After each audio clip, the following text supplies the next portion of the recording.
โอ้ยอยากกินข้าวเลยปอกนานมาก โอ้ยผ้าพื้นอยู่หั่นบ่ไม่เยอะกินข้าวบ่เนาะข้าวของกินมาสู้กินนี่มามื้อนี้ไม่ได้เฮ็ดกินคาเฮ็ดซื้อปลากระป๋องอยู่หานมาเหอะไปกิน กิ ข้าน ว ปลากระป๋องฮะ กับปลากระป๋องนี่แล้วไอ้นั่นเลยสัน ปลาติดคุกเนี่ยว่าปลากระป๋องกู โอ้ยให้มากินนะดีกว่าไม่ได้เนี่ยกินให้มาทานแกงหน่อไม้มื้อนี้ค่ะให้มา กินแกงทำไมนะ มาพี่ เอาปลากระป๋องมากเลยพูดละมื โอ้ อย ปลากระป๋องก็ให้กินนะมึงแน่เพิ่นสิอันงัดได้สิไม่ถึงมือค่อยบอกนี่ กะยิบถึงกับเบิ้งเลยว่าเอาปลากระป๋องมากก็เอาแบบอัน โอ้ย ปลาเปิดหน้าเปิดซ่าพูดโอ้ จำกินเสียดายของมันมีป่องเดียวเท่านี้จังเลยก็เอ็ดให้เลย มันชุกละมัน โอ้ยมันก็ซุกเลยเนาะช้างเบา เอาขึ้นได้หลายตัว มันมีเม็ดได้มันคือได้ตั้งหลายตู่ได้ทั้ง4ตู่นะ ปกติมันได้3ตัว มีเม็ดเท่าทุกรางวัลบอกอ่านมึงดูนี่เจ้าว่ามันมีปลา4ตู่แล้วได้ทุกรางวัลเด้เพื่อสิไปทิมเลยนี่เขาเอ็ดแบบนี้ตอนยังน้อยหากินแบบนี้นี่ของแพงได้นี่ ปลากระป๋องของเป้ คันของหากินยากได้นี่เพราะสิได้กินไม่แม่นเลิงหงายได้นี่ค่ะแค่ แต่กูยังน้อยกูก็ยังไม่เคยกินกับปลากระป๋องนี่โอ้ตาย แซ่บได้แนงรสใหม่ได้นี่ค่อยเห็นเขาเฮ็ดนี่แต่ข้าวไม่เป็นสีนิ้วนี้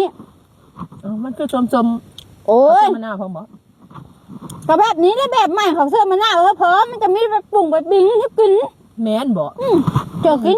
จำคุยเฮาแล้วนะโอ้ยนี่ตอนป่าตอนมันใหญ่ เป็นแม่นอยู่บ่ป๊อป ๆแม่นเว้ย คือไปทั้งจมมีแม่นหนากว่า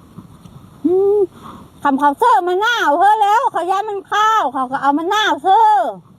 โอ้ยับจำไปจะไปเป็นให้จมไป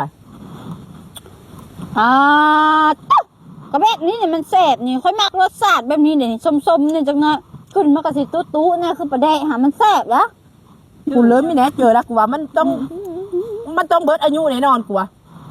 โอ้ยเบิดไปเลยก็หากระซื้อมาไม่ซื้อก็อ่านมึงแล้วแม่ แม่นอยู่ดอกมึงหากระซื้อมากับมึงซื้อมาไว้แต่หึงเนอะไปอยู่ทหารเขาก็จักมือมึงซื้อมึงเอามานี่ เขาหากระซื้อมือนี่ ไปอยู่ของเขาได้จักมือ มีหูแล้วเจ้าอ่านมึงไหมคอยว่ามันแซ่บแล้วแบบนี้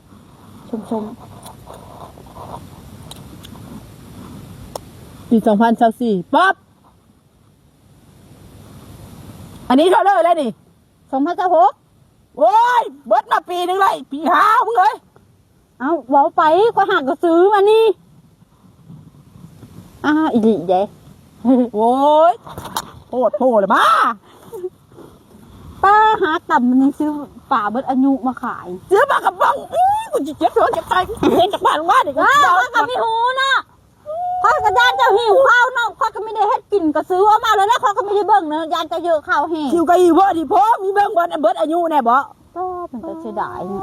ตัวจะได้เงินได้ตั้งเท่าเลยนี่ฮะ10,000คุณบ่ โอ้20,000ผู้